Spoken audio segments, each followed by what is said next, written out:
Hello, everyone. Welcome to another episode of Caffeine, Chaos, and Critters. My name's Caitlin, and today I am drinking a dragon drink, but in a spooky cup. What's new? There. Do you even drink anything else? Yeah, actually, I really like the pecan crunch Oh, latte the at like milk Starbucks. latte? Mm-hmm. Oh I my do god, like that. Matthew is obsessed with that one. He gets it like every time. It is really good. What are you drinking today? So I'm drinking like a shaken espresso, but I asked them to make it like pumpkin-y. Ooh, I'm always so upset that they never come out with like a pumpkin spice shaken espresso because it's pumpkin spice season. Everybody loves a yeah. good shaken espresso. So like you just think that they would, but they don't. Yeah. Like never. No, It's that just makes like sense. that apple crisp one, I think is the one for the fall season usually. Yeah, well, Like they it's didn't even fine, do that but one this year. They only did it for like a very limited time. yeah. So Robert it's was just upset. it's basically just like a classic shaken espresso, and instead of the syrup, they put like pumpkin sauce, and then Mm, she put some pumpkin cream cold foam on top for me. yummy. Well, today is a Halloween episode because it's my favorite time of year. Best holiday. And so we just had to talk about some Halloween stuff. But basically, today we're going to be talking about one serious thing, and then the rest is kind of just whatever. We are going to be talking about just like ethics in veterinary medicine, and maybe when we go a little bit too far or don't go far enough. And then we are going to be talking about the usual Halloween cases that you'll see, which is just we got into candy, we got into fun stuff. So chocolate toxicities, things like that. We are going to be talking about our favorite vet med superstitions. And then Justin has a little piece on the curse of the black cat. So we're just going to be talking a little bit about like the history of black cats and why people are um, afraid of them, I guess, and how it affects like kitty cats today. So yeah. Yeah. Um, Once again, we don't have a listener story because y'all won't give us any. No shade. Yeah. Call out. Nobody wants to ask us any questions. Nobody wants to drop a story, so we're just gonna talk about random shit instead. Oh, didn't you say that But you had like a haunted clinic story or something, or was that going to be your chaos corner? save that for the end, yeah. Okay. No, I was just gonna talk about Halloween, honestly, because it's my favorite time of year, and I'm excited, even though I'm not doing anything for Halloween this year, which is really sad. Um, but yeah, we were gonna talk I about. used to always host Halloween parties every year. It was like her thing. I know, I really do miss it. I really do. Yeah, she's like a busy vet student or something. Yeah. That and I am in an apartment now and not a house, so that also makes it a little bit more difficult to throw a big party. You also live like far away from a lot of people now because like you live Yeah, in a more rural city than you used to. true. That's true. Um, but speaking of Halloween, what is your favorite candy? That's Me? actually crazy. I don't know your favorite candy. That is wild. Yeah. Do you know Are mine? we even, are we even friends? No, I'm questioning that. Do you know my favorite candy? Actually, I don't know if I do. Yeah. Okay, well, today's the day to learn, so It is. Um, Honestly, I think my favorite candy is. I'm gonna give you a few of my favorite candies because I struggle to pick just one. I mean that's fair. There's a lot of choices. There's so many choices, but I think like if I was at a grocery store and sitting in the candy aisle and I just like needed a fucking candy, I'd probably grab a Take Five. A Take Five. Yeah. What is even in a Take Five? I feel like I haven't had one in so long. I don't even know. Um, it's like it's got pretzel, and I think it's caramel and peanuts, Mm, and then it's just like coated in chocolate. gotcha. So it's a crunchy one. Yeah, and like there's also like a Reese's Take Five that you can buy as well. Those are good. Those are pretty bomb because Those I are do really love good. Reese's. Me Um, too. but I also really love a Twix, Twix is good. I and like the peanut butter Twix though. If I'm gonna choose one, I would choose the and peanut butter Twix. like don't shoot me, but I love a good peppermint patty, like a York peppermint patty. Oh my god. I'm not gonna shoot you for that, but that's not my fave. A lot of people just aren't a big fan of like peppermint and chocolate, and I am obsessed. Mm. But I also love I'm them because I love dark chocolate, and it's like a peppermint patty that's coated in dark chocolate. Ugh. I'm big on peanut butter and chocolate, so um I think you can guess what brand I would go for. But I really like the Reese's sticks. Oh my god, yes. Those are the best Those Reese's are you can so buy. good. I I love the have wafer. not grown out of that. I feel like since the day they came out, that's my favorite candy for sure. Have you ever had one of the fast breaks? Like a Reese's fast break? Yeah, those are good too. I've heard they're really good. I don't think I've tried one. Also, I'm a big fan of the Reese's Cups, the holiday editions specifically. So the Halloween ones, the pumpkin ones, because it's shaped like a pumpkin, it has so much peanut butter in the center. It's so much better than a regular cup. Well, I mean, I bet it's way more peanut butter. It's the best. The pumpkin ones and the Easter egg ones. I always have to grab one if I see it in the store. I'm like, extra Sure. peanut butter in there. Yeah, I do love me a York peppermint patty though. I think that's probably one of my favorites. Yeah. I'm just not like a huge candy person, to be honest. Like I don't eat it very often. I'm not anymore. I feel like I used to, like, every time I'd go to a gas station, I would want a little candy, but I haven't done that in a really long time. I actually don't remember the last time I had a Reese's Sticks. I don't remember. I'm just like really into savory stuff more so than I am into like sweets. Yeah. I get enough sugar from my drinks. My caffeine drinks. I'm good there. Well, and I feel like my love for savory kind of reflects in my candy choices because like Take Fives have like really salty things in them, Mm, and like the salty and sweet combination is just like there's nothing yeah. better. Yeah. I'm not a big pretzel person. I don't like pretzels. Um, my mom loves pretzels. She would That's probably, crazy. huh? That's actually crazy.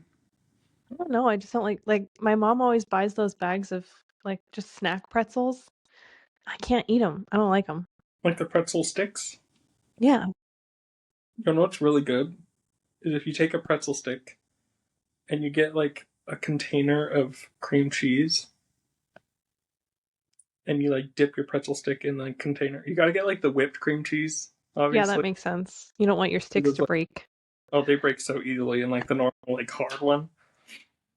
But if you get like the normal pretzel sticks and then you dip it in like the berry flavored cream cheese, oh my god, that is a fantastic combo.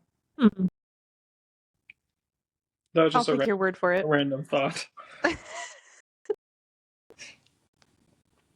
All right. Oh, the other thing I was gonna ask you is what is like the best costume you have ever dressed up in? Like, what's your all-time favorite costume? I would have to say a scarecrow. Okay, that's cute. And it was just like a really cute costume that was handmade by my mom. It was just like it was like really special, you know. Yeah, She like, owed me this costume. yeah. And, like she went out. She like went all out on it. It had like even this little neck piece that went around my neck, and it was just like essentially a collar, but it was just a bunch of like The straw. the hay straw. It was like a hay straw collar that snapped around my neck, and it was just like really cute. That is cute. Do you still have it? Did you keep it? No, I don't think I have that one anymore because I think that was sewed for me when I was in like fourth or fifth grade. So like long time ago. It was like definitely couldn't fit in it now. But I do Yeah. have Well, a costume that she made for me still that I could still wear. And it's like a Renaissance costume that she made for me. um, It's pretty cool that's too. awesome. That's awesome. Um, but she made it for, it wasn't for like Halloween that she made it. It was because in high school, my senior year, I was in like a jazz and magical choir. And so we did like a cappella stuff, and for our magical stuff, we like wore a magical costume. So she made me like a Renaissance costume. Are you gonna do some acapella for us here on the Oh no. podcast? Hell no. Damn. I haven't like Um, sung like that since high school. yeah, that's fair. That's fair. And it does take practice, and you do lose it with time, if you don't use it. I could see that, yeah, for sure. Yeah. I also smoked cigarettes for like a long time after I graduated high school, and I'm sure that fucked with my voice a little bit. You also just grew up. I feel like everyone's voices are a little bit different in high school. Yeah. I don't know if I have a favorite costume. Um, Actually, I think my Sabrina costume was probably my favorite because it was just really cute. And at the time, I had really blonde hair and it was short, so it was like perfect. I just put a headband in. I bought a dress that looked like her dark baptism dress, Mm-hmm. which if you watch the series, you know what that is. Um, and just red lipstick, and that was it. It was super easy, it was comfy, and it was cute. So, and I love that show. I'm Oh, rewatching it right now because it's spooky time. yeah. It's Halloween season. Gotta Mm. watch some cute little spooky horror films. Yeah. The next one on my list is the Twilight series. I have to rewatch it, I feel like every fall. Well, So, it's ho ho season. yeah, it is. I guess that's Oh what I should have god. inserted my acapella, Yep, there it is. huh? For the fans. Our two fans that watch this on a regular basis. Thank you, we love you. For sure, they're Um both my coworkers. Hey, actually, I think one of them is an old coworker of mine. Well, I know I have two coworkers that I work with that do watch regularly. Like they watch every. Yeah. I don't think any of my family has watched one. Um, it was Matthew's really not watched funny. one. Huh? Matthew's not watched one. Yeah, Robert hasn't watched one. So we're just out here putting things on the internet that no one sees. But anyway, have fun doing it. So who cares, I guess. Yeah. Um, God, what was I gonna say? I had something I was gonna. Oh, my dad. I guess one of the reels that we posted, which was only like 45 seconds long, got posted to my Facebook page as well, which happens occasionally. Um, and he watched it and he's like, "Well, I couldn't see the rest of the episode. I kept hitting play, but you kept saying the same thing over and over again." And I was like, "Dad, it's not the full episode." He really tried though. He tried. He's like, "You just kept saying it over and over again." And I was like, "Yeah, yeah, it's just a small clip from it." Yeah, that's called a short, Dad. That's okay. He tried though. Anyway, um, so we'll like talk about our first topic, which is I just wanted to briefly touch on ethics in vet med because I do feel like we kind of walk a fine line a lot of the times in practice, where it's like, are we going too far? Are we doing too much? Are we actually helping the pet, or are we um just prolonging their life for the sake of the owner? And so I don't know, there's a lot of different things that we do for animals, especially nowadays. I feel like we do intense cancer treatments and chemotherapy, and we can hospitalize patients for long periods of time. We have internal medicine specialists who manage, intense cases. There's a lot that we Critical do care. nowadays that maybe we didn't do for animals like 20, 25 years ago. And so it's like just having that conversation about whether or not this is like a good thing, this is a good step forward, or are we maybe doing harm? So I don't know what your thoughts are on that, or if you have any cases that come to mind when you think of that, but I do, and it's actually a ventilator case. Mm. Um, I feel like ventilator cases are part of that fine line that you can walk, where a lot of the times it feels like, I mean, this is kind of life support in general. I think this is a similar issue in human medicine too, of like people sit on a vent for too long. Yeah. Um, and in my experience, I think critical care specialists, especially, can paint a pretty picture sometimes for an owner, Yeah. uh, that maybe isn't in the best interest of the pet. Yeah. Uh, Not to say that all critical care specialists are like this, because I worked with a lot that are very realistic, and I appreciate them that for that. Yeah. Uh, but the vent case that comes to mind was like a seizure dog. I think that we had to put on a vent because he was going to go into like respiratory failure. Mm. Um, so we put him on a vent to try and just like let his brain cool down and like stop the seizures. He was like clustering nonstop, essentially. So we put him on a vent. He was only on a vent for like maybe a day and a half, prior to like we opting to euthanize this dog because he ultimately was brain dead.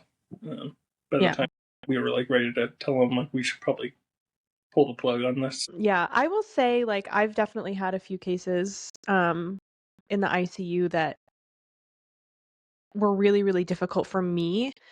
And I think that's the other thing that kind of ties into this is when we're talking about like the ethics of it. Um, the owners obviously are trying to do everything they can for their pet because they love their pet and they want to spend more time with it. And that makes complete sense. And I totally get that. Um, but from my perspective as the technician who was spending 10 hours of my shift, literally not leaving a cage, for fear of them passing away, it's really hard to watch them when they are like that.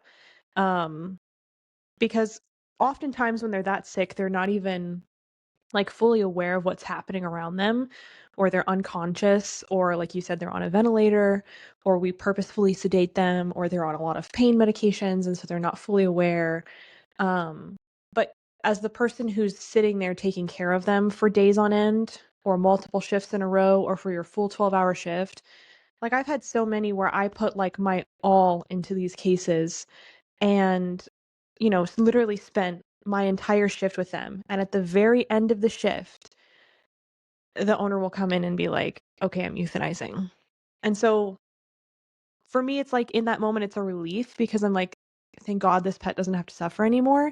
But then on the other side, it's like, why did I just spend 12 hours doing everything I could possibly do for this pet that was horribly suffering so that you could just make this decision? And again, I know it's just because they want to do everything before they make that decision and they want to feel comfortable making that ultimate decision. But sometimes it really is hard to watch. And I think for a lot of technicians and even doctors that work in ICU or work in critical care, that is definitely something that I think leads to burnout or encourages burnout because when you do that all the time and you're just with pets who are, like seriously suffering, it makes it really hard to like want to come into work the next day and see that happen again. So I think that's again, it's such a fine line. It's like, if there's a slight chance that this pet recovers and goes home, that's amazing. And sure, we can give it our all. But sometimes I just wonder if it's like, I don't know. I don't even know how to say that because it's like, how do you tell somebody, no, we shouldn't try, because your pet is suffering, and it will continue to suffer even if we try.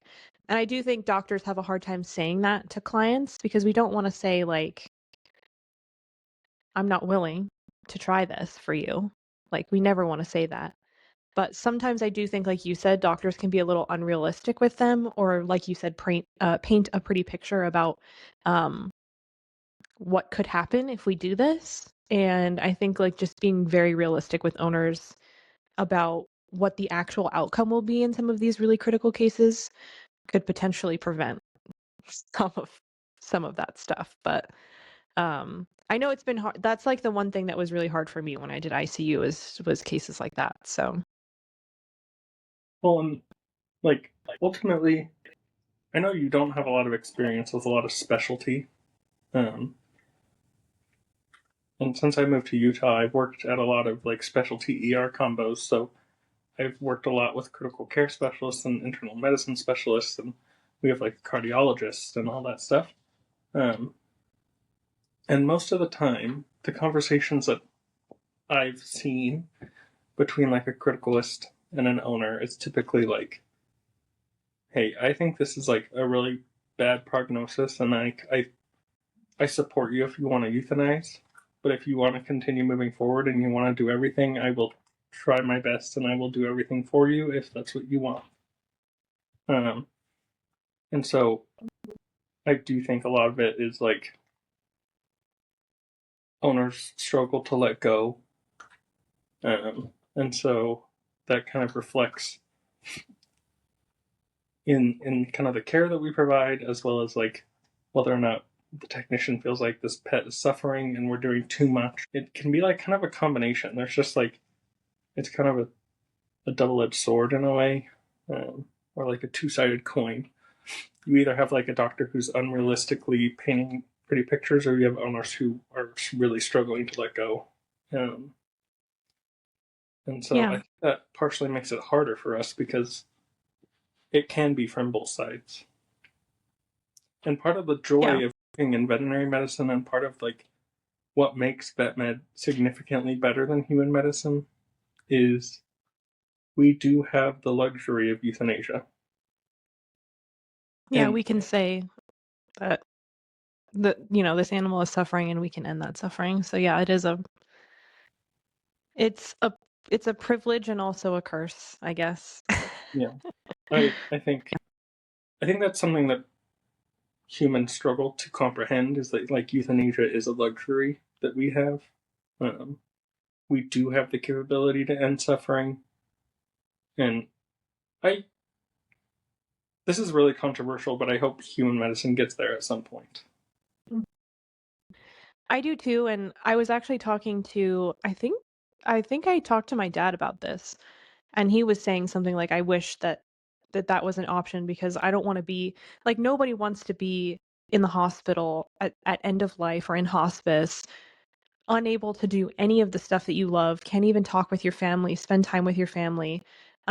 Nobody wants to really be in that situation for months on end. Like, that doesn't sound like a good, kind, peaceful way to go.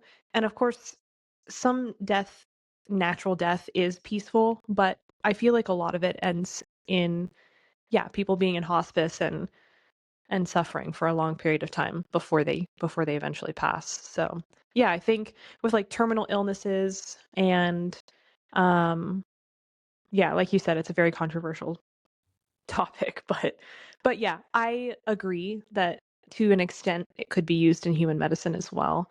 Um, but it's also one of those situations where I think the person has to, like the states that currently allow that, the person needs to be coherent enough when they decide that they want that to sign for it. And it needs to be a personal decision because I would hate to put that decision on family members. It's hard enough to make that decision for a pet. I could not imagine making that decision for a family member. You know what I mean? I think it could be a part of like your will without you being coherent. Like if Yeah, but that's something that you have to decide ahead of time. If you oh, want to place I that see what decision you're on someone, you have to be able to like sign for it ahead of time to saying. say, I'm coherent right now as I'm signing this piece of paper that says this person can make this decision for me, Yeah, yeah, sort of thing. Yeah. or like because like I've kind of like thought about things like that for myself. I know that's kind of a weird thing, but like I think Oh, that's something that you should plan for and something that like as a normal human, like that should be a part of your planning process of like what your end of life care is going to look like.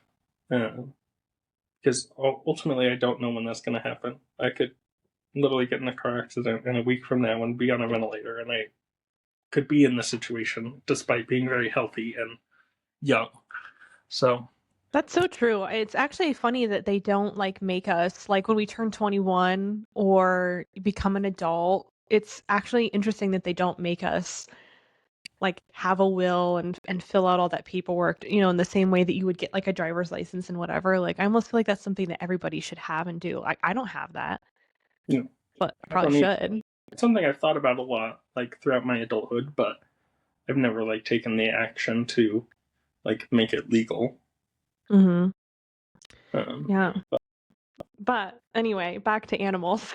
yeah, that was kind of um an well, interesting little segue. yeah. No, it is hard. It's hard to make the decision to euthanize. I mean, I look back with my own dog and wonder if I shouldn't have done this and shouldn't have done that, and maybe I should have done more testing and I should have, you know, it's just really hard to say like this is like the decision I'm going to make.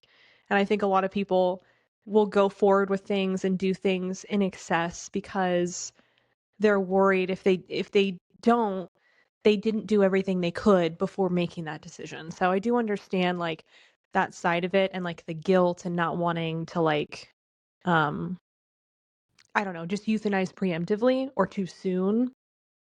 So I do get where people are coming from with that, and it is hard because like you said, sometimes it's the owner that is just I cannot let go. This is like my pet.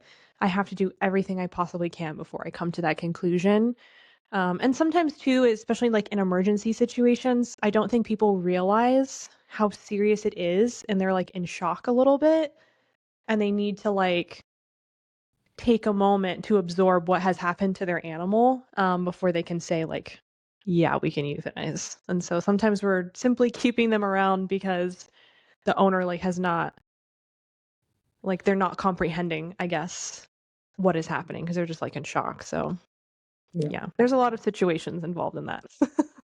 I kind of feel like us as technicians or as veterinary workers sometimes have the hardest time letting go, or like I think we sometimes are the ones that do too much. I have seen that with other coworkers. I I think we I almost don't have too know. much like resource to our like we have too many resources at our That's disposal, true. That's and true. We know too much. We're like, well, we could do this, and we could do this, and we could do this. Let's try this. Let's try that.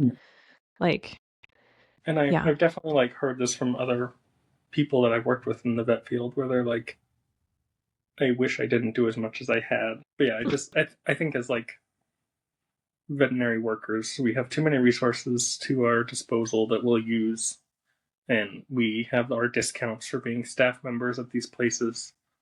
Um, and so we know too much, and we have too much resource available to us that we sometimes do too much. I've seen that, but I've also seen the other side where they're like, I know how this ends, and I know I'm not putting my pet through all this bullshit. And that's kind of how I felt was like, I knew with my dog that like any treatment we elected to do was not going to be it was not going to be a fun treatment for her or for me. And so I was like, I just didn't want to put her through because I knew what that entailed and what that involved. And for me, it was like, I cannot put my dog through that and I won't. You know, So I don't know. I think there's two sides to that. But I have seen, yeah, where they're like, well, I can do this, this, and this. So let's do it. It's like, but should we? but should we Should we do it? though? Should we do it? I don't know. But on a more positive note, I do think ethically we can be a lot better than human medicine in the way that like animals are more property than they are like, and I hate saying that, but like it's true, animals are property. They are Yeah, not, they have no rights, they don't have um like in the eyes of the government they are considered your property, uh, right. which is why euthanasia is a thing and like why we can do that, and why you can make the decisions that you can for your pets, because you own them. But I don't know. It kind of makes us a little bit better ethically, but it can also make things worse. It's a strange Yeah. balance. Yeah.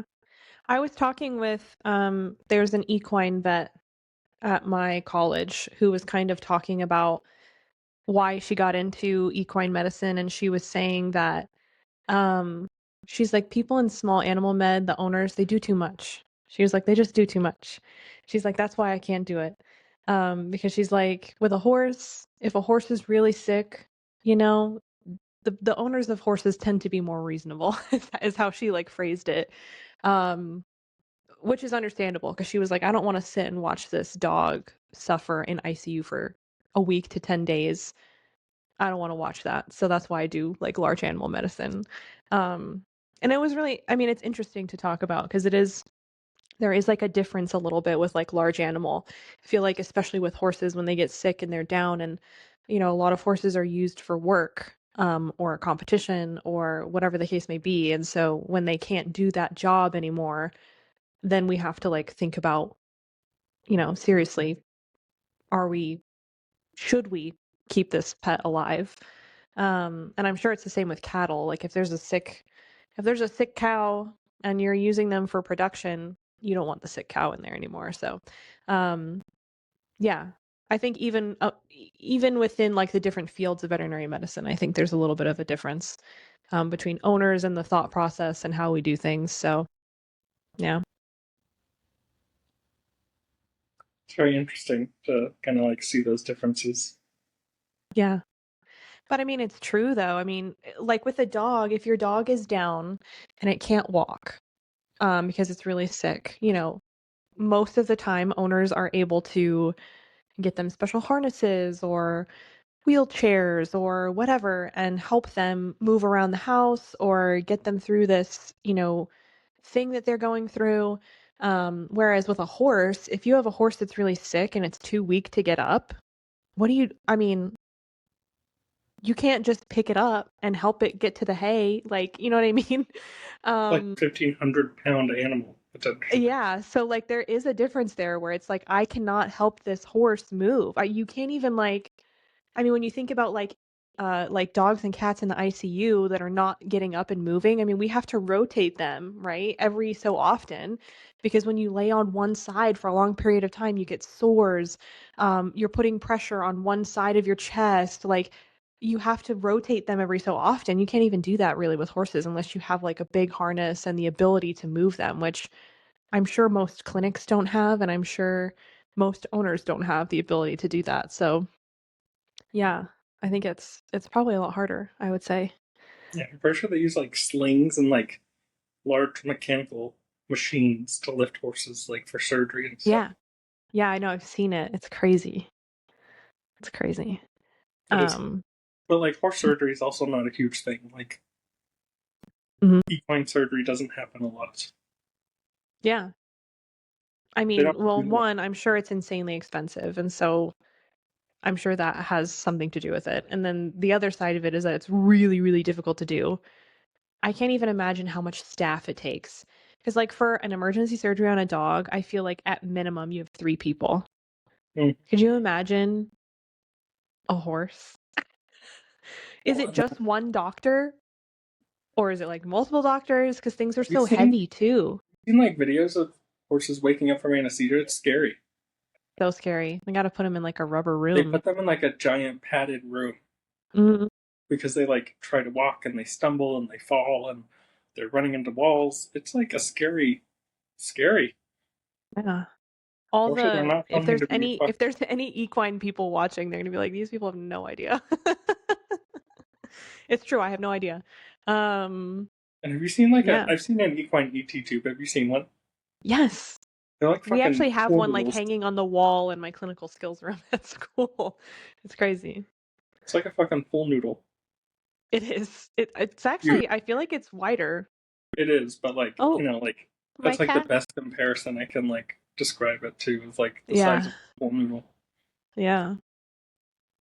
Crazy stuff. So Next on up, a lighter, yeah, on a lighter topic, we were also just going to briefly talk about cases that we see around Halloween time, which I'm sure y'all can guess is just dogs getting into your child's candy and the things you made at your Halloween party, which has happened to me as well. always toxicities of some sort, whether it be chocolate or Yeah. onions or what have you. It's always Mm-hmm. food related. Kind of like Thanksgiving. Yeah, Thanksgiving too. There's always a bunch of pancreatitis cases after Thanksgiving. Oh yeah. About a week after Thanksgiving, they all come in with vomiting, diarrhea. But no, I did want to talk a little bit about chocolate toxicities because I think everybody knows that chocolate is toxic for their dogs, but I don't think people know like the ins and outs of that, or like what type of chocolate or how much chocolate is toxic for their dogs, and um, toxic for cats too, but I feel like cats don't really tend to eat chocolate, so there's that Cats don't anyway. typically eat shit in general. Yeah, Like my cat does though. My cats cat's aren't bad. really. Well, that's fair. You're one of the unlucky few, but I feel like cats in general don't typically eat things they're not supposed to. Yeah. But when your dog gets into enough chocolate, um, it can cause like severe tachycardia, heart arrhythmias, Seizures. um, seizures, tremors, all the things. It can become deadly. It can also cause GI upset, so like vomiting, diarrhea as well. Um, I will say, if your dog gets into one of those teeny tiny little squares of milk chocolate, please do not freak out and rush into the ER saying my dog's gonna die. It'll be okay. But if your dog gets into dark chocolate, Cocoa powder. then you can rush in. Then we got to make it puke, and we got to do it as soon as possible, because those are the ones you worry about affecting the heart. Um, Because I but can't yeah, they're remember the exact like chemical that's in chocolate that's toxic to dogs, but it's not actually the chocolate itself that's toxic. There's like a chemical within chocolate Mhm. that doesn't affect humans that like negatively affects pets. Um, Well, it also has caffeine in it.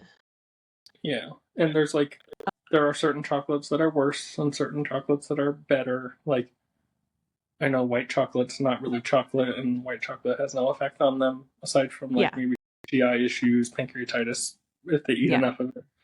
Um, but the darker the chocolate, or like the more percent cacao or cocoa or cacao, whatever you want to call it, is in there, yeah.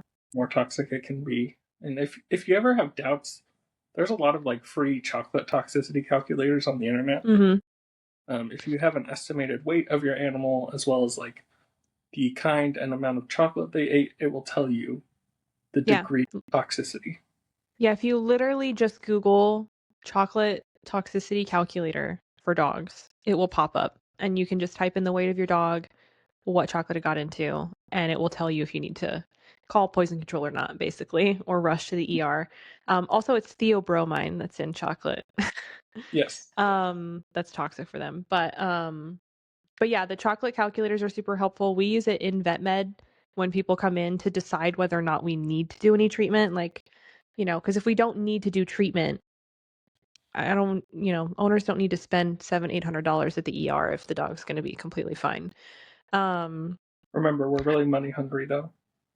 we're so money hungry. We're So just money gonna tell hungry you that that. I have sent people away for and not cost them a penny because their dog ate three freaking Hershey Kisses, and I'm like, you need to leave. But I'm so money hungry. Yeah, for sure. But yeah, when in doubt, call your local ER or call ASPCA Poison Control. They have a line you can call and ask. Um, if you want like a full, like, if you want a toxicologist to review your case, you're gonna have to pay a fee. I know it costs money, but Well, and it's honestly not that expensive for what it is. Like what you're getting and how much it costs is like not yeah. much. It's less than an exam fee for to see a normal vet. Yeah, if you go to the ER, I mean, some ERs nowadays charge $200 just for an exam. So, what is the fee now for ASPs for poison control? I think it's Less than a hundred I think dollars. It's like I think it's like between 90. 85 and 95 bucks. Um, but that being said, if you call them, if you pay the $90 fee, and they're like, you need to go to the ER, you're going to also have to pay the ER because that's two separate businesses, two separate doctors. So just be aware. And some doctors at the ER will still make you call poison control for certain drugs and things that your pet gets into, because as much as every veterinarian wishes they knew all of the side effects of every single toxic thing that your pet could get into, they just don't. So that's what a toxicologist is for, is to help the It is a veterinarian specialist. Just so everybody knows, choose. toxicologist is a specialty in vet Yeah. med. Yep. So they have extra training, extra, I don't know. I don't know if they do like an additional program, but yeah, you will have to pay twice. End of Yeah. story. But if your dog got into something crazy, or it got into a large amount of like a human medication that we're not familiar with, the toxicologist can guide us and tell us what is a toxic dose, what symptoms we should be expecting, and they can guide the veterinarian with how to treat the pet. And like, it's not just a consultation. Like, there's been many instances where I've had ICU patients who have a toxicology report. The veterinarian can call and speak to a toxicologist throughout that whole pet stay at no Mm-hmm. additional charge to you or to us, to like help guide treatment if things are going poorly or like things are going differently than what we expect.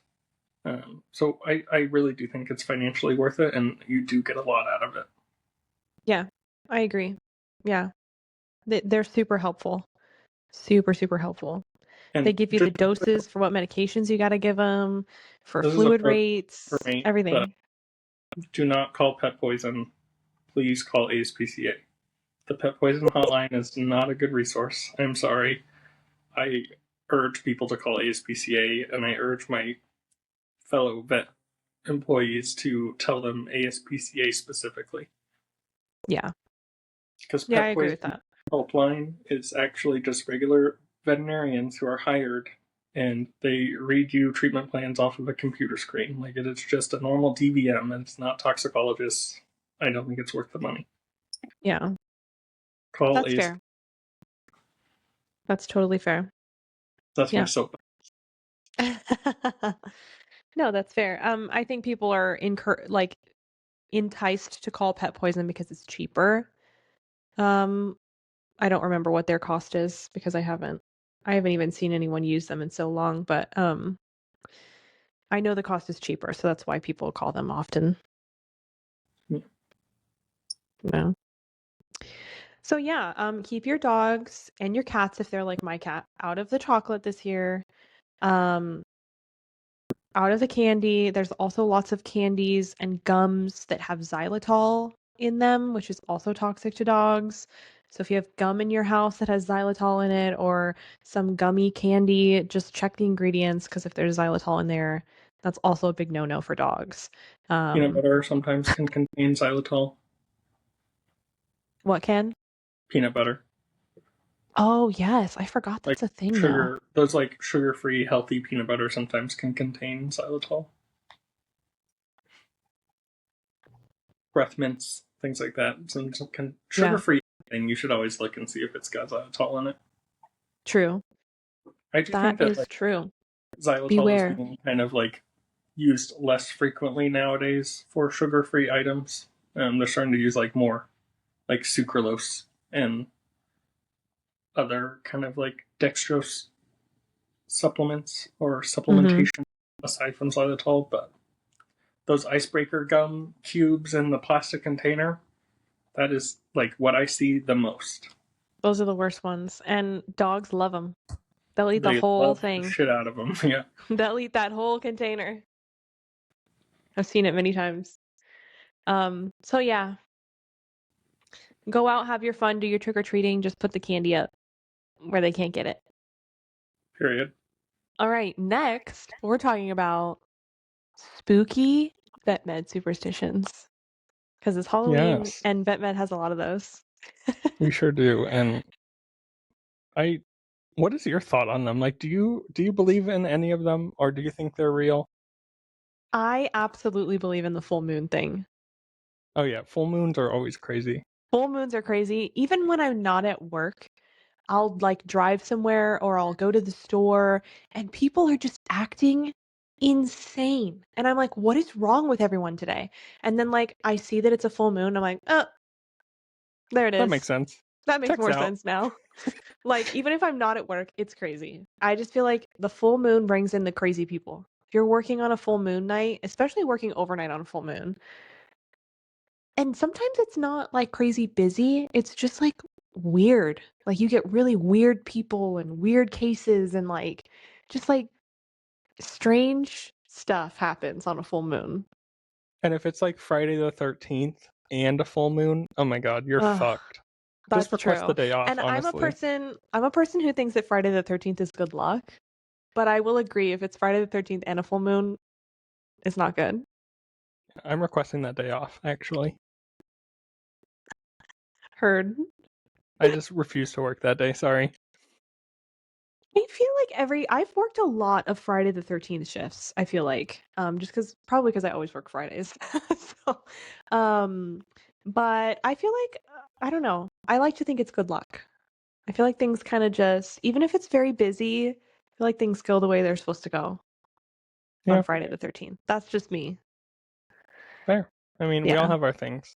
Yeah. But as far as Batman superstitions go, um, I think some of these are applicable to human medicine too, but you never use the word slow on the floor, obviously. If you actually say, I get like angry. Like I get upset when people say that. I'm like, that's not funny. It's not a funny joke. Don't do that to me. You know, don't say quiet, don't say slow. I had a hospital manager that would say, he would come out and be like, wow, it's so quiet out here. And he would do it on purpose. And I was just like, why I oughta. Why I oughta. Shut your mouth right now. Ugh. Let's see, what's another? I mean, full moons are crazy. Friday the 13th is crazy. Things Um, coming in threes. oh yeah, it's always a group of three. Yeah. So like if you have a Especially blocked blocked cat, cats. Blocked cats always come yeah. in groups of three. Yeah. Yeah. Um, Pyometra, those always come in threes too, I feel like. If you get one pio, you're gonna have two more. Mm-hmm. Um, And it doesn't have to be at the same time. We're talking like within that 24-hour time frame. yes. But they come in threes for sure. They It do. just it weirdly happens. It weirdly happens every time. There's some of those emergencies. You know what's funny? I wonder if there are other things that come in threes that we just don't pay attention to, like ear infections or like skin allergies or whatever.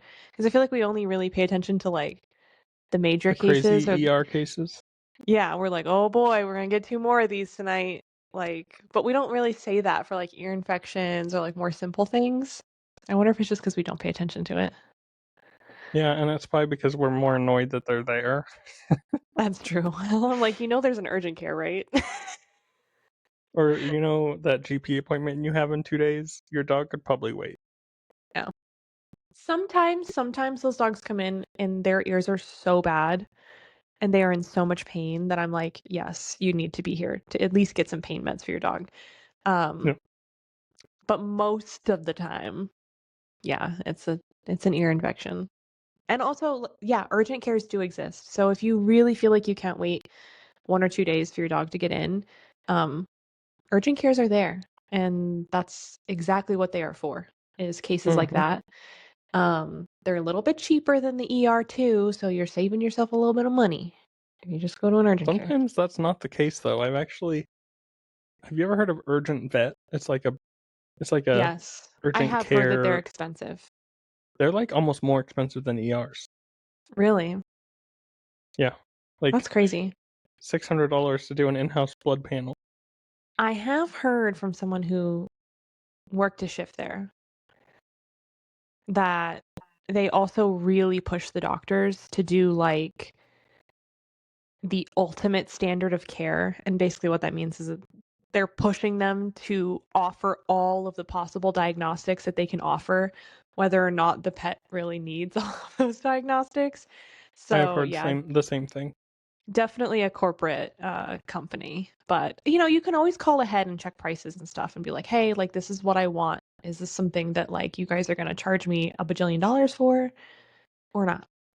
Which, if Yeah, urgent cares are more expensive than ERs, which they absolutely should not be, in my opinion, um, I would go to an ER too if it was cheaper. Just saying, same. I would. Better So care. yeah, if it's cheaper, I would go. So can't blame clients for that if that's truly the case, but I don't know what their prices are, so I can't say for sure. I've only heard of like some urgent cares being ridiculously priced, like urgent vet specifically. I know there's a lot of like smaller companies that own urgent cares too. There's so many of them now. Like even down here in Well, Tucson, they're everywhere. and urgent cares So are probably one of the more popular privately owned facilities. yeah, Like, probably because it doesn't require the money that you would need to do like a general practice or an ER, either one. well, and like a lot of general practices are doing urgent care like during specific hours too. Like they're just adding urgent care onto their GP schedule. Mm. So, like, it is worth calling your vet and being like, hey, do you have urgent care visits available today? Because some of them do like leave blank appointments for that kind of stuff. Yeah, that's true. That is true. So you should I'm always trying to try and call think. your primary care vet for things like that. Yeah, save yourself a little bit of money, and if you trust your doctor already, why not try to get in with them if you can? Period. Um, I'm trying to think of like any other like superstitions that like really bother me or get to me or that I'm thinking of. Oh, I know one. It's kind of fucked up though. Um, if you have a super sweet, like the sweetest dog in the world with the sweetest owner in the world, like they're just so nice, so kind, the dog's so loving, you know that dog's gonna die. It has like the worst diagnosis ever. And then It that is going to chihuahua, have the rarest disease. It's got cancer. Something really bad is wrong with it if it's the sweetest thing on the planet and the owner is so kind and so nice and so genuine.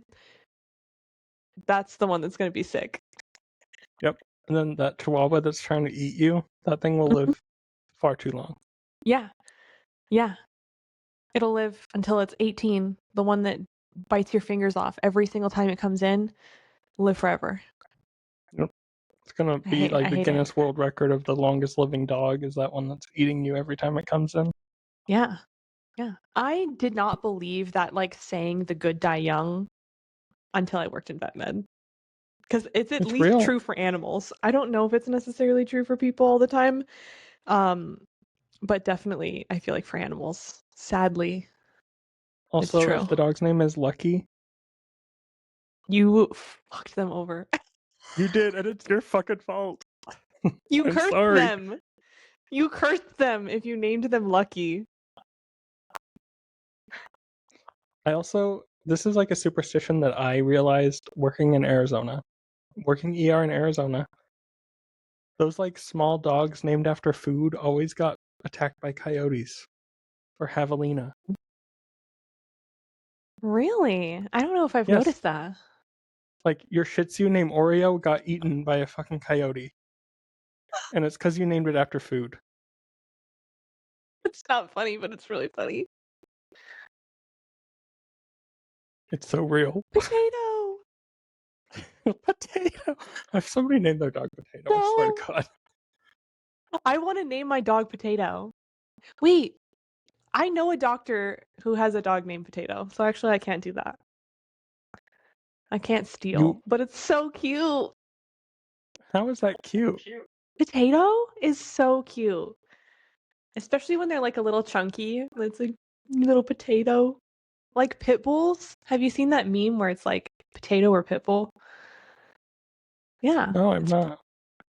well, basically it shows it's like pictures of pit bulls like laying down, and you just see their back, and then it has like pictures of potatoes next to it, and it's really hard to tell the difference. Hmm. I feel like those type of names are things I would like name a cat potentially, but I don't know if I would name a dog that. Do you think that cats named after food are cursed too? If they're outdoors, maybe. Hmm, that's fair. Any cat that's outdoors is cursed, though. Exactly. Yeah. But I don't know. I Speaking feel of like indoor cats, the curses, names like don't really matter so much, you know, because like that's fair. indoor cats don't typically come in with a lot of issues If they come unless in at they're all. like 18 years old and they have kidney failure. That's true. But speaking of curses, you want to tell us about the curse of the black cat? Oh yes. Story time. I also through my research have found that it's not just cats, but apparently this does pertain a little bit, maybe not as much as black cats, but black dogs too do have similar issues as far as like adoption and placement from shelters. Like I've heard that. I've heard that. black animals in general are less likely to get adopted and more likely to be euthanized in a shelter situation. That's But sad. yeah, so go adopt a black animal, guys. They deserve Yeah, love too. they do. I feel Also, the like month of black labs are October so is, sweet. well, I feel like those don't count. Black labs don't count. And I What only counts say that then? because, I feel like the only what? dog I can like picture in my head that's solid black is a German Shepherd or a Lab. Or I guess pit bulls too, but pit bulls in general have a difficult time getting adopted in shelter situations, so There's a lot of other dogs that are black. Like, um, it's like a type of retriever. the fact that you have to think about it means that that's not common. It's not a common breed, that's for sure. I think I seen an influx of them living in the state of Utah. It's like I think there's a larger amount of people here who own like hunting dogs or like hunting breeds. Mm. So we have a lot more like actual working dogs here in the state because a lot more people do like those recreational things in the state. I could see Because that. I never really saw breeds like that in Arizona when I worked there. But the curse of the black cat I found originated actually in like the very early European like medieval times is kind of where it all started. Because that is when people started to like kind of associate cats to being, what's it called when like a witch has like a, it's like an animal partner. What's the name of that? Familiar. Yes. So black cats are associated with witch familiars a lot, like in medieval times. Um, they also are associated to more like superstitious belief back then to witches in disguise. So like there was a time where people believed that black cats were witches that were like transfigured into animals, See, which I think was that's kind so of, cool. it is really cool. But back then people like thought witches were bad and like were out to get Yeah. you and curse you and murder you and make sure you got sick Yeah. and died. I just think, And people are so crazy for that. I feel like if witches were real, why like persecute them and go after them when you could take advantage of their abilities? Like if they have magical abilities, like I know people were super religious and people still are super religious, but they thought it was like the devil's work, but it's like come on. If a witch had the ability to like heal somebody, why are you like burning them at the stake for that? Like it doesn't make um any logical sense. but like people didn't associate witches to healing though. People associate witches to like cursing your family and cursing you and like Yeah. Yeah.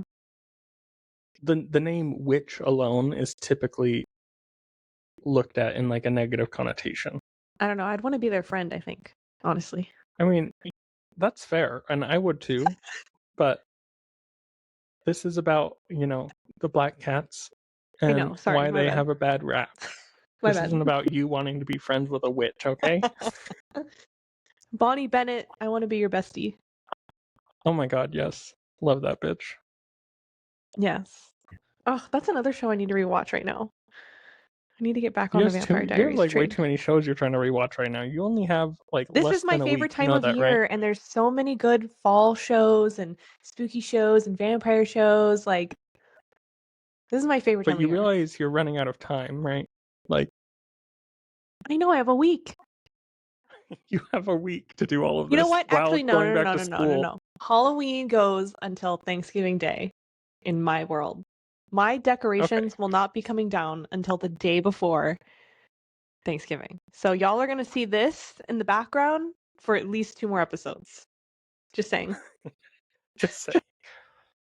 Um but also, this was an interesting thing that I also learned. The goddess Freya,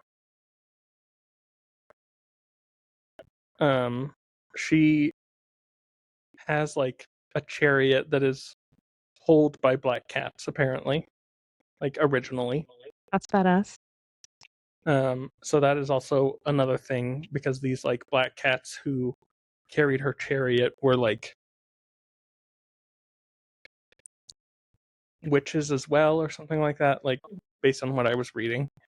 Um, so it's like a lot of mythological things kind of intertwined together with like the Salem witch trials and all of that, and associating black cats to all of those things. People also believed that if a black cat like walked by you at one point in time, like that meant bad luck for you. Um, Yeah. Women And who owned people still black think that. cats. Oh, I know. I mean, I think, and I know we love Halloween. Halloween is great, but I do think Halloween kind of perpetuates this narrative of black cats a little bit because That is true. Halloween does like really signify black cats and witches and like they go together, and it's something that has been kind of carried on since then due to the holiday. That is really true. I never thought about that, but that's very true. Like, I mean, if you just walk into a store, half of the decorations are literally black cats.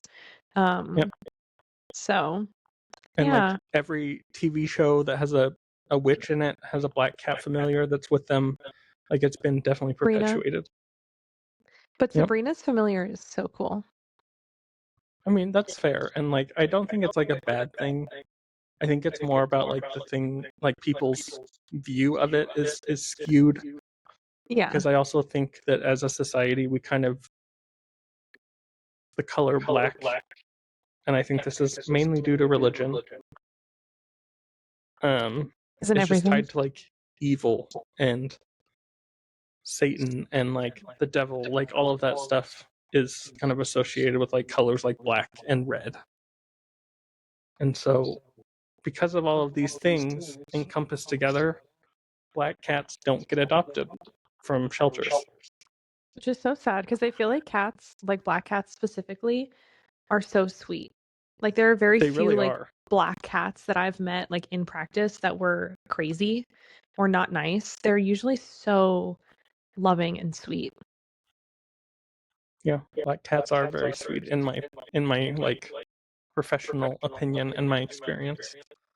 But it's actually another crazy thing is like how often did you see black cats like in a veterinary setting?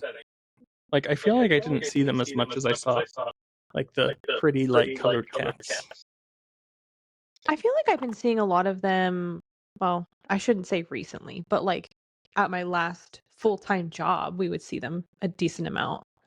But Yeah. we were also a very busy hospital that saw like a huge area of like the Phoenix area. So I don't know if maybe like we just saw a larger population and more patients, and that's why I would see them more. But Yeah. But I feel like I just would always see like lighter colored cats more often. And the reason that's so crazy is because black is the actual most common cat color. Like like cats are more likely to be black than any other color. do you think that that means there's just a lot of like, do you feel like more feral cats then are black cats just because people like don't want them. I do think I do see a lot of black cats being feral or like being out in the outdoors. Yeah. Hmm. I wonder if that's kind of an advantage for them if they're feral because they kind of like blend in and can hide themselves easily. I wonder if it gives them like, like with any wild animal, when they have certain markings or coloring that blends in with the environment, then they can survive. Gives them better survivability. I feel Yes. like I said that wrong. I could not repeat how you said it. But on the same topic though, with like the black cats and their kind of the myths around what makes them not very adoptable. The month of October is Black Cat Awareness Month. I also learned that doing research. And a lot of shelters will have discounted or free adoptions on black cats during the month of October, as well as on Want Black to go get Friday. one? Not Black Friday. I meant to say like Friday the 13th. But like on Friday the 13th and on during the month of October, they will do free to very discounted adoptions on black animals specifically and black cats. So I think that's if awesome. you're looking for a cat and you don't have any money, maybe don't get a cat if you don't have money, but Yeah, I was also gonna say. Wait. but also if you just don't want to pay for the cat to like own a cat, you don't want to pay money for it, but you have the money to take care of said cat, just go to a shelter during the month of October and adopt one or two black cats and take them home, you know? They Yeah, deserve love and need homes too. yeah. I love a black kitty. I honestly think Well, they're really cute. They're one they of my are. favorite colors. I love those photos online where people are like, they, the cat's like looking straight up at them and the camera's above them, and all you can see is their eyes because it's just like a black void. You know what I mean? You know what I'm talking about? I do not. Okay. I'm chronically online. You know, I'm not as Oops. much as you are for sure.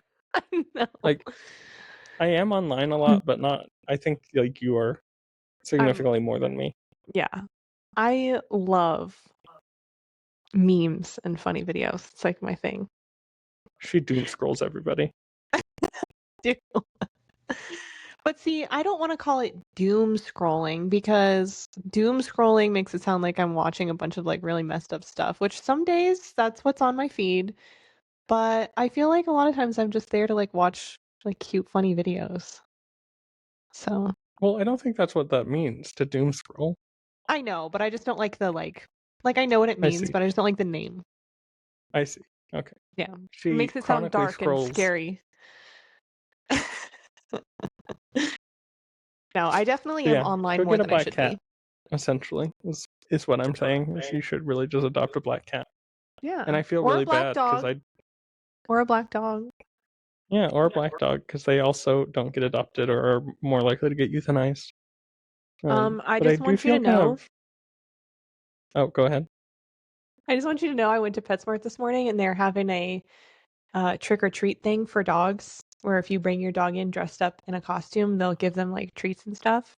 And there were a bunch of dogs obviously in costumes and there was a dog dressed up as Scooby-Doo and it was Oh so my cute. god, He was really he had that's like a so little cute. nub too that he was like wiggling around the whole time. That's He was adorable. so cute. So Were yeah, they doing that for like an extended amount of time, or like was it just just today? today. Oh, okay. You just happened to be there on that day. Yeah.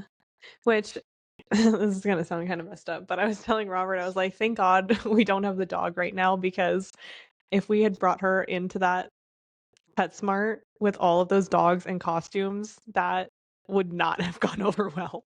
And I didn't know That's that so that was real. like happening. So like if I had, You would have I brought mean, her. yeah, anytime we went to PetSmart, we brought her. So Yeah. she would have been in the car with us, and that would not have been good. She was, for people who don't know, she was very reactive around other dogs. Um, and I can't even imagine how she would have reacted if they were dogs in costumes.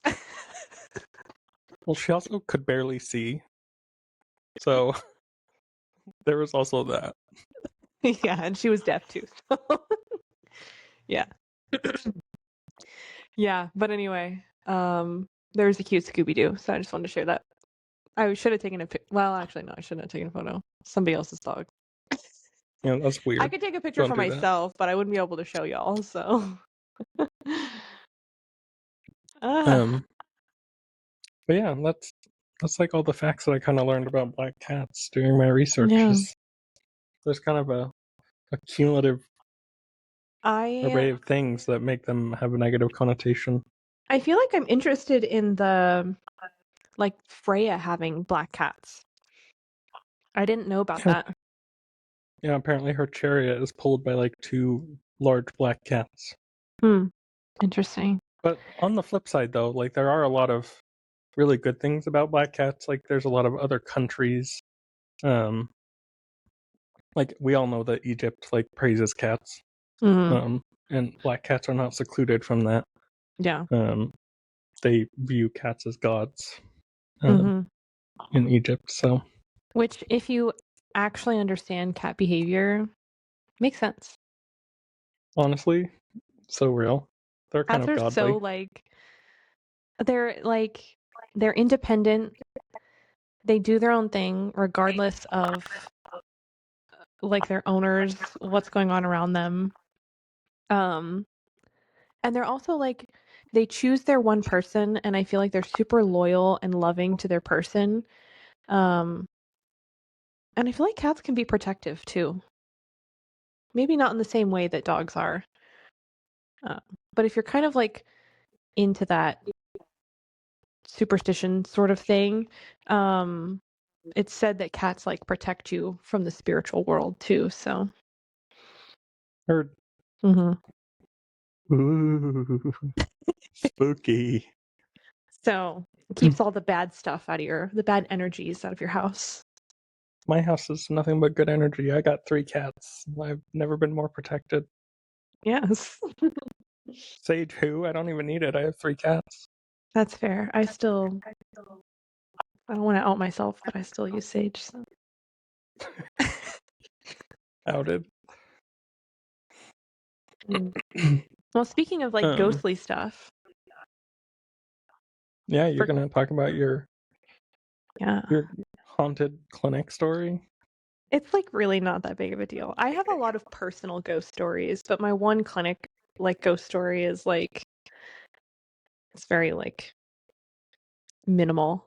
Um, it was at the practice that we both worked at though. Yeah, so basically it's like a really quick short story, so this is not going to take long at all. But I just remember one of the surgery suites. Every single time I would go in there, it had like a swinging door, and there's like a little laundry basket that would sit next to the door. I would go in there, and when I would come back out, that laundry basket would literally be in front of the door, and it would like block me, and I'd have to like roll it out of the way.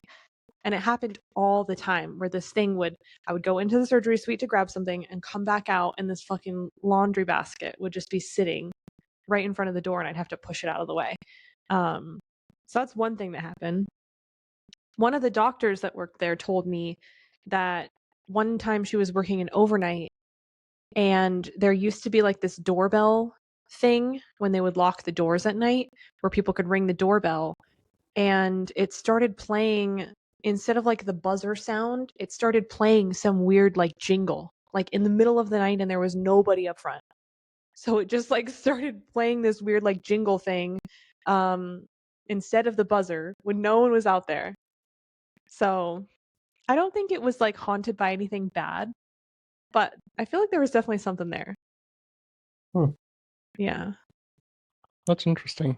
Yeah. You never had anything like that happen at that place? No, but I also like you. I feel like notice things like that more so because me and you we have very different beliefs when it comes to like that type of stuff. Like you Do were you believe very in into ghosts? it. Not. I don't think not in the same way that you do. I guess, do you think that anything on the other side can communicate with you? Yes, but I think that due to like a personal experience, but I've never had like negative experiences relating to something like that. Like I don't feel like ghosts like haunt people. I don't really feel like that either. I do think that like I don't know, you were kind of haunted if somebody's blocking you into a surgery suite. yeah, but for me, like I mean, I guess I've had some really scary experiences with stuff like that in the past, like at home. So maybe I would Yeah, consider you that a want to share haunting. your story that you told when we were driving to Payson? Not really. I told Justin and my friend a ghost story when we were driving up north to go hiking together, and I just remember they were laughing at me so hard that like no one in the car could breathe. Um, that type of laugh. So, yeah. That was so funny to me because that was like I think the first time I knew that you like had those type of experiences.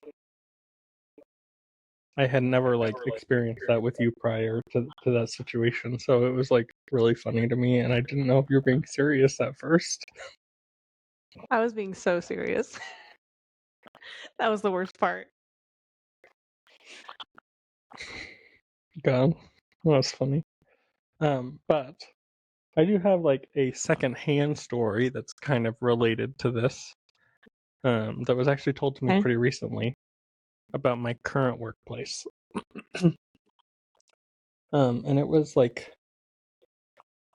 a person's cat or something was hospitalized, and them like the adult and a child was going to visit this pet that was hospitalized. So they went in. They were going into the ICU to visit, and the child like wouldn't go through the ICU door like into the room,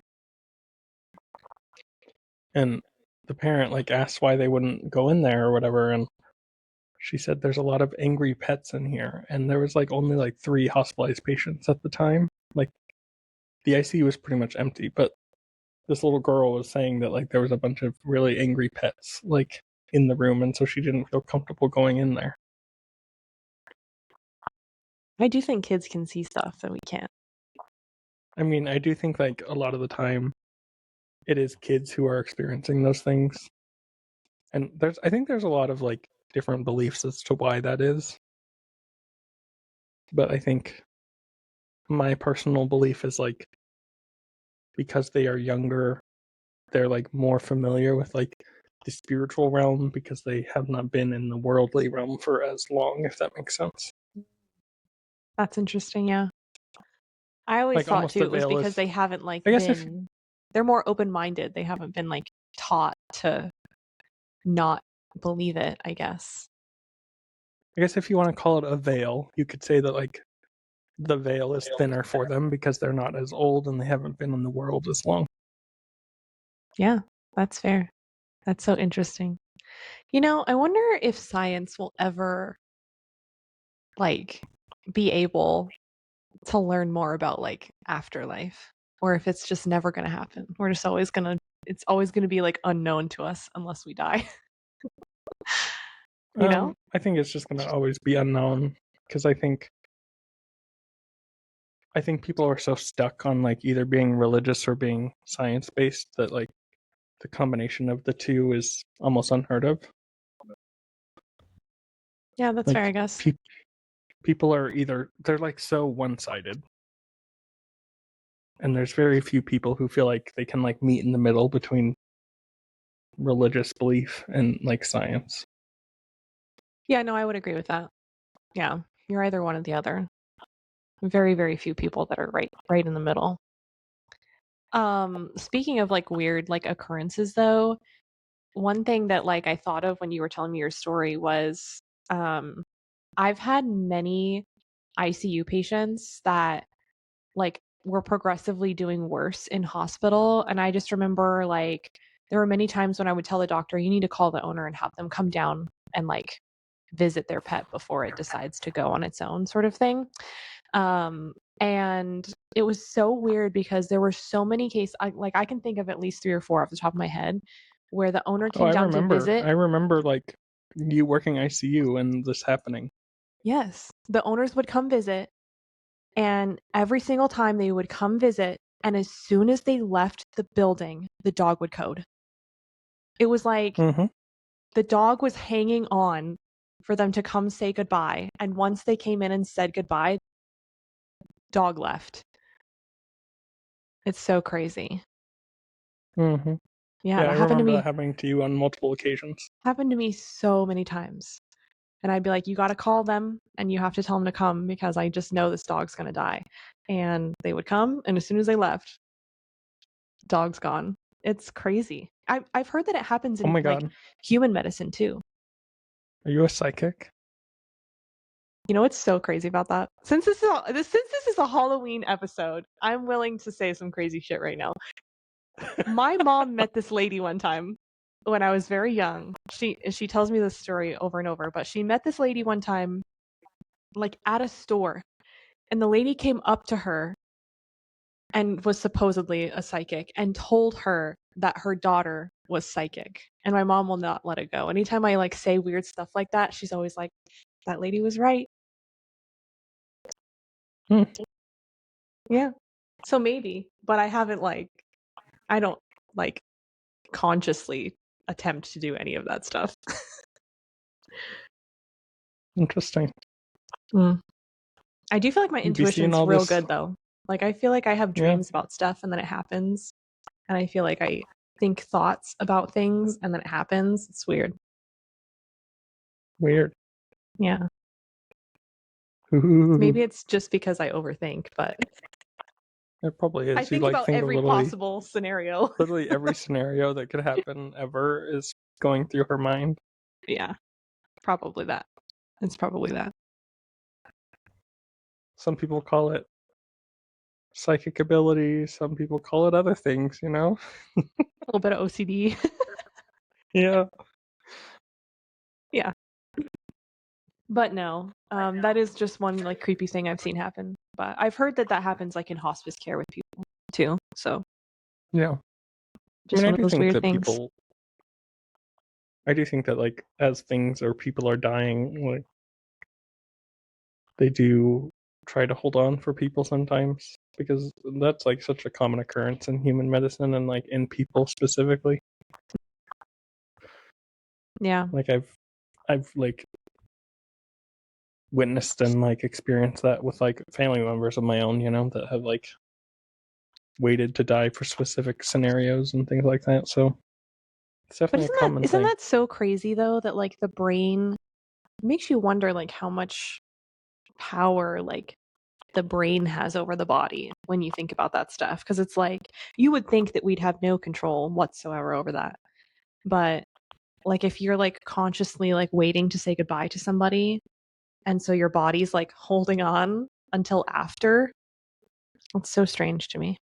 How does that work? Well, your brain does have like full control over your body. That is like where Well, everything yes, happens. but it's like I mean like our thoughts and like what we're thinking and our experience, like I don't know. The brain is a very crazy thing. Mm-hmm. I don't think we truly like scientifically know or can comprehend truly how much the brain does and like is capable of. I agree.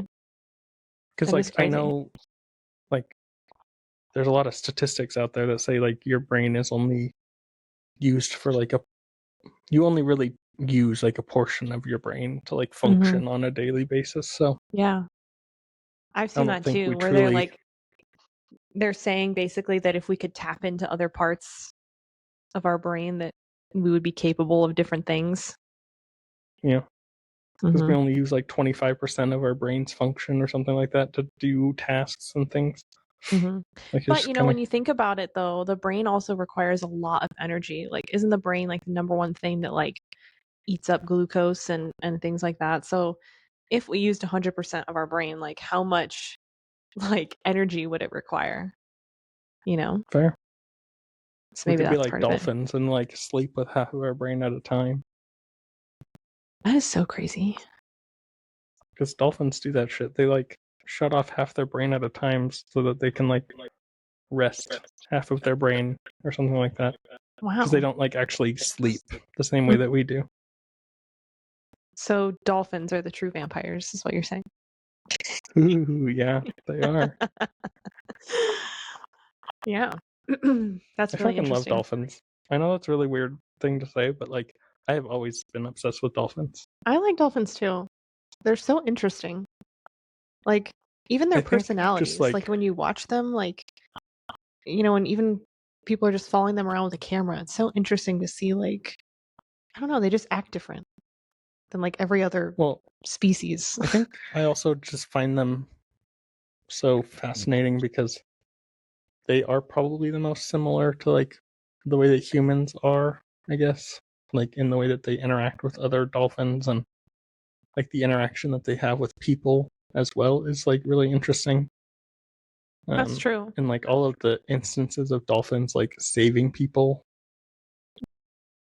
Like I feel like you always hear about like this dolphin saved a human from a shark or something. Like there's just like Yeah. really crazy cool things that happen that Well, dolphins do. whales too. Like humpback whales and blue whales are also incredibly smart and they interact with people and they've found we're like going off on a tangent here. But they have We really found are. they have found that they have different languages that they can speak. So like whales that are from this side of the ocean versus this side like speak different languages.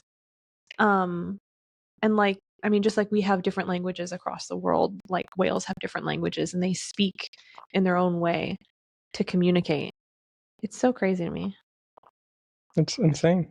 I wish we could communicate with them. I wonder what they would say. You know? They'd be Do you like, ever "Stop wonder what's killing just my babies."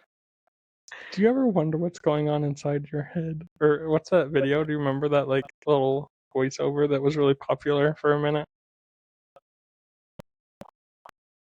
It was like people like a video of your dog or something, and it's like, do you ever just wonder what's going on inside their head? Oh, is that you with me? You just wonder what's going on inside my head? No, it's like our comparison to like wanting to communicate with dolphins or, Oh, wondering what your dog is thinking or your cats are thinking. yeah. I don't know. Crazy stuff. I think But I animals are think way that's, smarter than we give them credit for. yeah, but I also think that we are guilty of giving them human characteristics majority of the time. There's actually a word Perhaps. for it, and I wish I could look it up because I had to learn it in tech school. Here, I know what you're talking about. It's like giving animals human attributes or something like that. It's like the definition of it. People do that like in writing too. Like when they're talking about creatures. Anthropomorphism. Yes, anthropomorphism. I had to learn that word in tech school because it's something that like owners can be guilty of. Yeah. No, I recently learned about that in school too. We talked a little bit about that with owners and whether or not we even as medical professionals do that and if it affects our like how we treat them sort of thing, which ties back into what we were talking about earlier with like the ethics of things. Like maybe we do give them these human traits and characteristics because we just love them so much. And so we Mm-hmm. do things for them that we wouldn't maybe shouldn't be doing for them. Because like ultimately, like I do think that my dog does love me, but I think that I associate her love to something different than she probably does. I guess that's fair.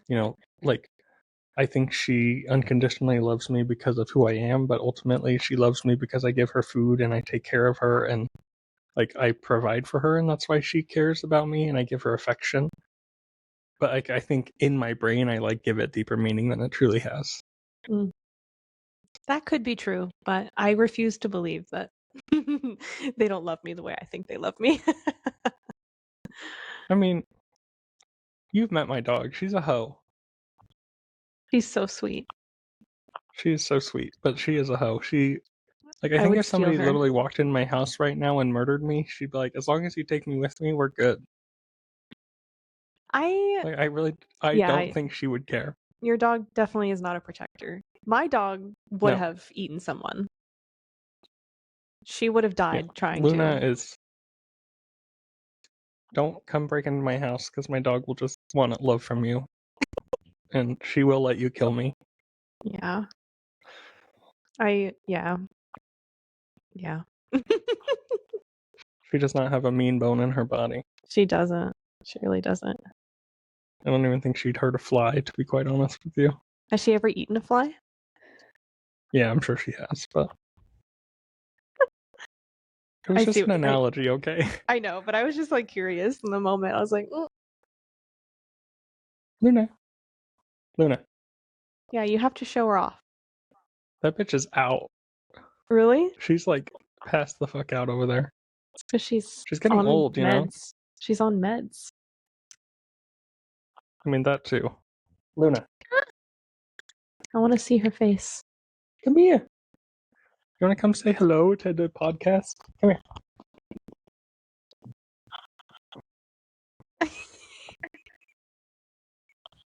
Say hello. The baby.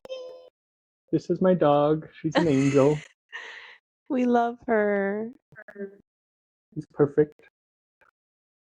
The only thing she's ever done wrong is that she got a GDV when I was in California just trying to have a good time. Stupid bitch. Of course, it was while you're on vacation, too. Yeah, and I was with you. I know. I'm sure you vividly remember me bawling on the phone drunkenly. Yeah, I'm gonna call you out. He was also very intoxicated when we got the phone call. I was drunk as fuck.